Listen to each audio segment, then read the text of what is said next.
My girlfriend, 24F, got angry when I, 25M, didn't feel enough sympathy when I found out that the guy she had an emotional affair with died. She called me heartless and still not talking to me as of now. Just to make it clear, we have been dating for over 5 years now and things have changed a lot since the affair. I'm not saying what she did was okay, but I have forgiven my girlfriend since. About only 4 months into our relationship, she was close to this guy from university. They had a thing once, but stayed as friends. I read a conversation between him and her one time and found out what was happening. Anyway, this was 5 years ago. Basically, the guy still liked her. She didn't, but flirted back. Last week, the guy fell off a building while climbing it or something. Apparently, he lost footing while climbing a crane for some reason. I don't know, I knew he was into that climbing buildings for views type of thing. I'm going to assume you guys know what I'm talking about. My girlfriend told me that he passed away as soon as I came home from work. This was how the conversation went. Her. D died yesterday. Me. Oh yeah, poor bloke. He was asking for it though. Didn't he do those stupid parkour things? Her. What the fuck is wrong with you? He left a sister, a mom, and a dad. How heartless can you get? I'm not happy that the guy died and I'm not sad either. I just feel okay about it. I didn't know him enough and he never apologized for what he did to me. 3 years ago, I probably would have laughed because I wished for it to happen. The anger I felt for him was so high. I understand that my girlfriend used to be close to him, but they haven't talked since she cut him out of her life, so I don't get why she's getting all emotional. It's not my fault he died. It's not my fault I'm not bawling my eyes out. I would bawl my eyes out if it was a kid, but a full-grown adult who convinced my girlfriend to cheat on me, never apologized for it, and is now climbing cranes for fun? Number. To add to this, he was a massive dick to everyone, including our teachers, in high school. He also mocked me because of my height. I don't see the wrong thing in what I did, but I do miss my girlfriend. Now for the updates. Update 1. The guy who my girlfriend emotionally cheated on me with passed away. I didn't feel anything and told her that he was asking for it. She got angry and called me heartless and isn't talking to me still. Update. I appreciate everyone else's 2 cents on the issue. After logging out of this account, I walked up to my girlfriend in our bedroom to see her crying while looking at her phone. She found photos of them together while they were a thing. Just the typing this makes me sick to my stomach. The sight of her an emotional wreck just made me break down. I asked if we could talk tomorrow and all she said was a faint yes. Well, we had that talk. And she admitted to falling in love with him during the affair and not getting over him for about 7 to 8 months while we were together. She told me she never felt anything for him during this time. This also means that she kept in contact with him all this time through small Facebook conversations. I'm going to give a few points to that Redditor who suggested that maybe she was in contact with him even before his death. I apologized for what I said, but I am terribly hurt. She lied to me all this time. I am not proposing. She has broken my trust and still stayed disloyal after all these years, and after everything I have ever done for her. We have been through so many things. I was almost certain she was the one for me. She begged me to forgive her and to stay, but I don't know anymore. She also told me that even if they kept contact, she has never felt anything for him again. She just said he was a great guy. I am staying at a friend's tonight and will be moving out of our apartment soon. Took a day off at work and my life has gone to shit. I don't know where to begin. I don't even know if we're broken up or not. All I know is I'm questioning everything at the moment. I don't want to move. I don't want to eat. I just can't.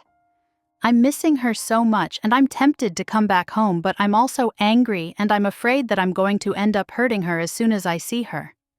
She has been trying to reach me and asking when I'm coming home as if I only left for work. Don't worry, friends. I will be okay. Just wish I broke up with her as soon as I found out about the affair so I wouldn't have to go through this all over again. It all feels like a dream to me. I know my reaction to his death was harsh, but I do not deserve any of this. Update 2. All I know is she chose to betray me even when I made it clear I wanted him out of our lives.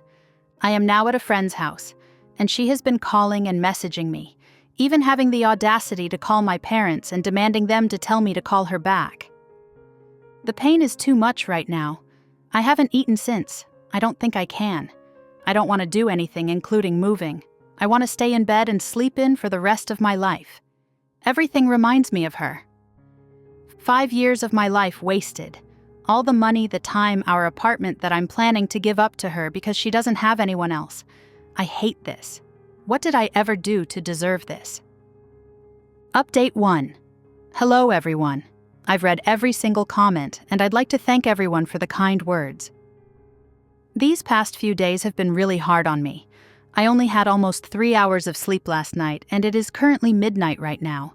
I'm not going to consider getting back with her. I'm trying to be okay. Final update. The guy she had an emotional affair with died. It has been weeks since the biggest shitstorm in my life happened. I have never been so wrecked, so emotionally drained and traumatized. My ex-girlfriend decided to move out of the apartment just over a week ago. We both signed an agreement that the apartment becomes mine. That was the last time I saw her. Nothing big happened except her friends talking me out of this breakup. Stupid idiots. She's still trying to come back to me, but I'm slowly starting to heal and accepting the fact that her chapter in my book is over, so her door to me is now locked. I'm currently seeing someone to help me get over her, and I think it is working.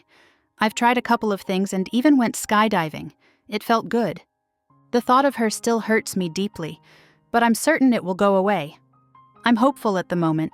Maybe being alone isn't so bad after all. It made me reconnect with a lot of friends and family. Thank you everyone for the help and the advice. It might seem little to a few people, but your understanding and words gave me comfort. Story 2. Me, 24F. With my SO, 27M of 1 year, he destroyed a sentimental item of mine and sees nothing wrong with it because of the circumstances. Me, 24 female, SO, 27 male, let's call him Eugene. My sister, female, deceased 2 years, let's call her Carrie. Background about my sister. 2 years ago, my sister was killed in a car accident. She was riding with a friend to the mall, the friend's parent was driving, and teenage boy plowed through a red light while texting on his phone and hit the car my sister Carrie was in. Carrie was killed instantly, and her friend June was in a coma for 3 weeks before her parents took her off life support. When Carrie passed, I was devastated and angry, and just not in a good place. Carrie and I had been extremely close. Despite a 7-year age gap between us, we enjoyed a lot of the same shows. We went to concerts together, we volunteered together, and I took it upon myself to guide Carrie like any big sister would do. Our parents were extremely busy with work most days, and Carrie and I would often cook together and do crafts when we weren't too busy with schoolwork. Carrie wanted to be a NICU nurse when she grew up, and I helped her find a volunteer position at a local hospital to help get her gain some experience being around patients. In short, Carrie was my sister and best friend, and when she passed, I was a mess. The last craft Carrie and I made together was a set of candles. We bought the wax at a local craft store, and we both made each other a candle and decorated the jar it was in. That was the day before she was killed. At her funeral, Carrie was buried with the candle I made her. The candle Carrie made me sits on my desk next to my favorite picture of her and I together at the beach. Or it did, until last week. Background about my boyfriend. I met my boyfriend about 1.5 years ago, about 6 months after Carrie passed. I wasn't looking for a relationship. I was still grieving my sister's death. But Eugene came along and it was love at first sight. He was extremely supportive, let me cry on him when I needed to, didn't push me into getting over grieving or anything. He was extremely gentleman about everything and very, very patient. After 6 months of seeing each other pretty regularly, we made it official. Eugene came into my life at a very low point, and he has always been very respectful of sentiments I keep from my sister. Never asking me to take them down, always giving me space when I needed to cry. Eugene, along with most, if not all, of my friends and family know about Carrie's candle. There was a point after she died where I would take the candle with me everywhere, out of fear that someone might light it, or steal it, or who knows what. The point is, that candle was and still is a very important part of my life, and something that my sister made for me and me alone.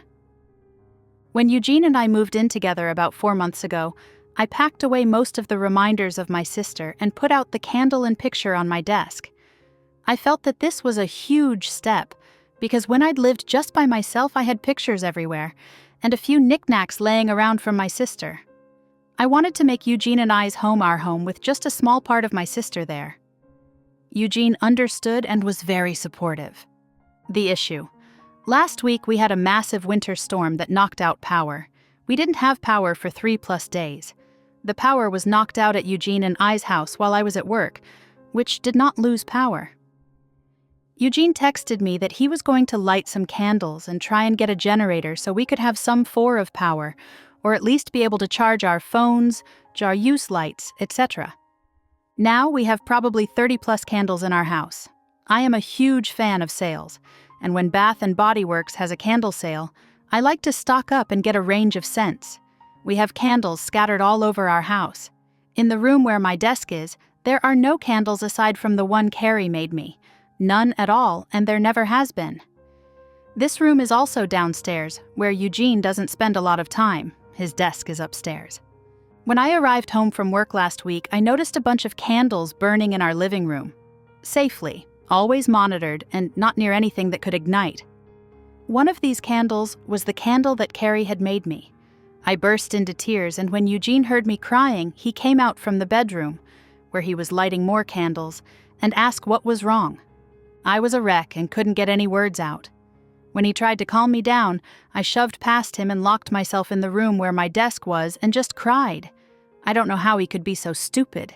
He knew, and I thought he understood how sentimental the candle was, and how much I cherished having a candle that my now-deceased sister had spent time making with me just a day before she was killed. I haven't been able to speak to Eugene since it happened, Tuesday of last week.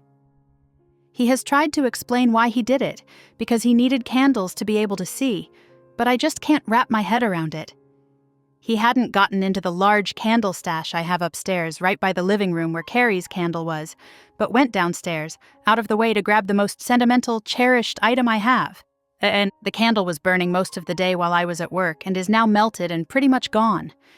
I do still have the jar it was in, but I can't look at it without bursting into tears. Reddit, what do I do? Eugene says it was an accident, but I just don't believe that. He said he was getting around to lighting the candle surplus we have upstairs, but just hadn't gotten there yet, after being home about 6 hours alone with no power. I am heartbroken and feel like this is a major slap in the face. I feel disrespected. I feel like he disrespected my sister. I just don't know what to do. I don't feel like I can forgive him for this. Can or should I try to work past this? Now for the update. My original post was the day before Thanksgiving. Eugene and I had planned to spend Thanksgiving with my parents, but that did not end up happening. On my way home from work, I stopped at a local craft store to pick up supplies to make a new memorial candle for Carrie. Thank you for the amazing, heartfelt suggestions. My parents and I spend a day remembering Carrie and making a new candle using some of the wax from the original candle. I also ended up purchasing a locket and having some of the remaining wax from the candle put inside, and the locket welded shut by a friend. On the evening of my post, I got home and Eugene said he wanted to talk. I agreed we needed to clear the air before Thanksgiving, so we sat in the living room and started to talk. I was not ready for what he told me. A few commenters from my original post seemed to hit the nail on the head in a way. Eugene told me that when we first met, he was extremely turned on by the fact that I was essentially a damsel in distress. I just lost my sister recently. I was in a massive depression. I wasn't myself. And that turned him on both sexually and in a protective way. Over the past few months, I've started to become more myself. I got promoted at my job, I've joined a cooking class, and have gotten out more. And I've definitely moved away from being a damsel in distress in the eyes of Eugene. He went on to explain that he burned the candle in hopes that it would throw me back into that phase, because that is the only time he felt he was attracted to me. That's right. He is not attracted to me unless I'm upset, crying, and a damsel in distress. When I prodded for more information, he told me that everyone prior to me that he had dated had either just experienced a loss or was in need of rescuing. Eugene told me he was no longer attracted to me. He dreaded having sex with me because he could no longer be the hero that was rescuing me, which is what turned him on in the first place. He didn't like go in public with me because I had started to put myself together more, like not just wearing a t-shirt and jeans like I did when depressed, and that attracted the stares of other men that he saw as a threat, taking away his damsel in distress. Eugene had a whole laundry list of things he hated doing now because I wasn't in a funk anymore. I told him if that was the case, then we needed to break up. He agreed and said he would go stay with a friend until he could make new living arrangements. My name is the only one on our house, and I told him I would give him 60 days to vacate the house, which he agreed was fair.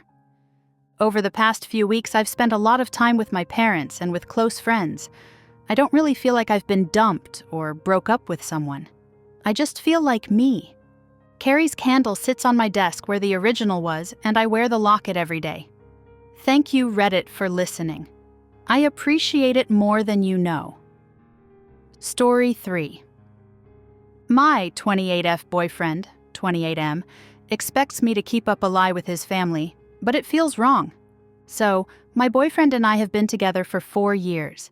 We live across the country from his parents, so this Christmas is the first time I will actually be meeting them. They are hosting us at their house for 2 weeks. I'm super thrilled to meet his family. It will be his parents and 2 siblings that still live at home. He has met my parents quite a few times because they live in the same area as us. He moved here for school about 10 years ago and loved it, found a job and stayed. Everything is going amazing. We moved in together 2 years ago and our relationship is just progressing naturally. We aren't really in a rush to try to move quickly or anything, but I will call it a very serious relationship at this point. So anyway, yesterday we boarded our 6-hour flight. He seemed a little bit nervous and fidgety, but I know that he doesn't fly very much, so I attributed it to that and told him I was there for him if he needed anything, to comfort him, and to let me know if I could do anything to calm his nerves. He said it was fine, and we were having a pretty good flight. Now, partway through the flight, he grabs my hand and tells me he wants to tell me something. He tells me that his parents think that we are a fairly new relationship. They don't know that we live together. They don't know that he is close with my family. He told them that we met at work, when in actuality we met at school years ago. We had a lot of the same classes and met in school but stayed friends for a long time. He tells me that they think he lives in an entirely different city. He lied to them about what degree he has, and they think he has an entirely different job. He told me that a few white lies about making his parents happy so that they would keep sending him money during school snowballed into not knowing how to tell them. And he pretty much has a totally fake life in their eyes now. He told them that I work in the same field as his fake job, even though I don't. He gave them a totally random family backstory on me. He really wants me to keep up appearances with the stories he told them over this holiday, because he doesn't want to make a big scene and be embarrassed about having to lay it all out, and would prefer to wait until we get home again to tell them everything.